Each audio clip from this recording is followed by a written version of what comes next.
नमस्कार साथियों, दूसरा टॉपिक था धीरे धीरे कार्य करती है। तो ये कौन कहता है कि धीरे धीरे कार्य करती है? मैंने ऊपर पहले ही स्पष्ट कर दिया था कि ये किसी यूनिवर्सिटी की तरह देर से रिजल्ट नहीं देती है, बल्कि ये बहुत ही तेजी से रिजल्ट देती है। जितना ये क्रॉनिक केस में तेजी से रिजल्ट देती है, ठीक उसी तरह ये एक्यूट केस में भी तेजी से रिजल्ट देती है।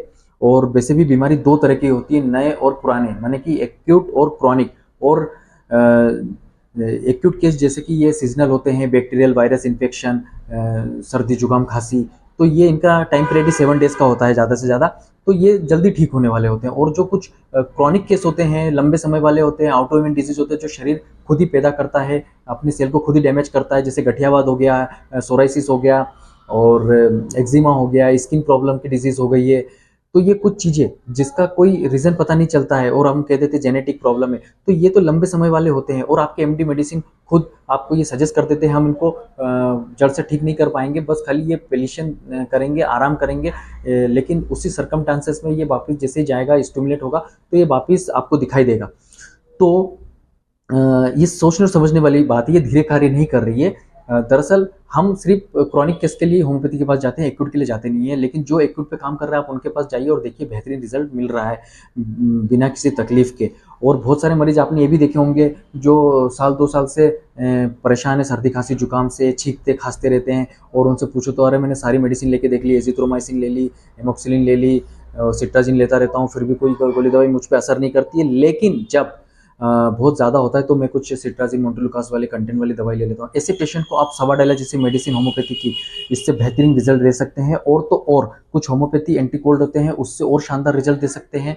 और वैसे भी साधारण सी बात है, जो बीमारी जितनी जल्दी आएगी उतनी जल्दी जाएगी, देर तक शरीर में रहेगी तो वो देर से जाएगी, है ना। लंबा सफ़र हमें लंबे समय तक तय करना होता है, पास का सफ़र हम जल्दी तय कर लेते हैं। और वैसे भी इसमें पेशेंट की कोई गलती नहीं होती। दरअसल क्रॉनिक केस क्या है कि एकदम से सिम्टम नहीं देती, वो धीरे धीरे शरीर में काम करती है और पेशेंट का ध्यान नहीं जाता है। जब ये शरीर में घर कर लेता है, तब ये जब सीवियर सिम्टम देने लगता है, तब पेशेंट जल्दी जल्दी इधर उधर भागता है और जल्दी के पीछे भागता है और 17 तरीके अपना लेता है। और इट इज़ नॉट फेयर, वो अपने ही शरीर के साथ खिलवाड़ करता है। तो तीसरा ये था कि ये चलती नहीं है।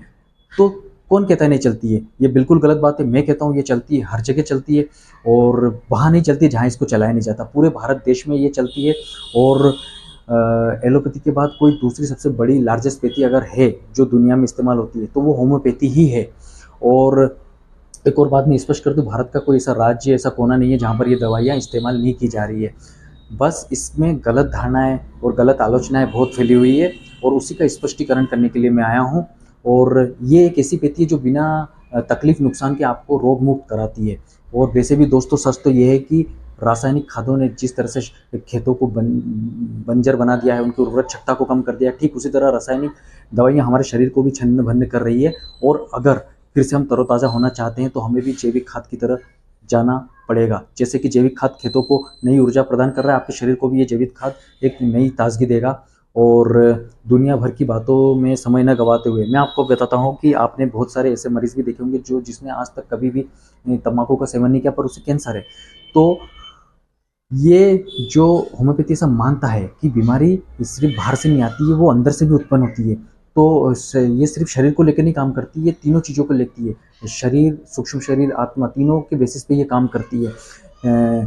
तो ये जो है, तो दोस्तों नेक्स्ट सेशन में मैं बात करने वाला हूँ कि ये जो बीमारियाँ आ क्यों रही है और ठीक क्यों नहीं हो रही है और ठीक होने का तरीका क्या है। लेकिन फिलहाल में हमने जो ये 3 त्रुटियाँ थी कि ये क्यों नहीं चलती है, धीरे धीरे कार्य करती है और ये फिलोसफी मात्र है, तो इसका हमने स्पष्टीकरण किया है, इसका विश्लेषण किया है। ऐसा बिल्कुल भी नहीं है और ये कोई पक्षपात करने वाली बात नहीं है। दरअसल ये कोई लड़ाई नहीं चल रही है एलोपैथी होम्योपैथी में। दरअसल ये समय तो ऐसा है जबकि चारों पैथी को मिल करके काम करना चाहिए। पेशेंट की तरफ और ह्यूमैनिटी की तरफ हमें देखना चाहिए, न कि सिर्फ एक पैथी की तरफ देखना चाहिए। एक अच्छा डॉक्टर वही होगा जो एक अच्छा इंसान होगा, और अच्छा इंसान हमेशा पेशेंट की तरफ सोचेगा, न कि सिर्फ अपनी पैथी के बारे में सोचेगा।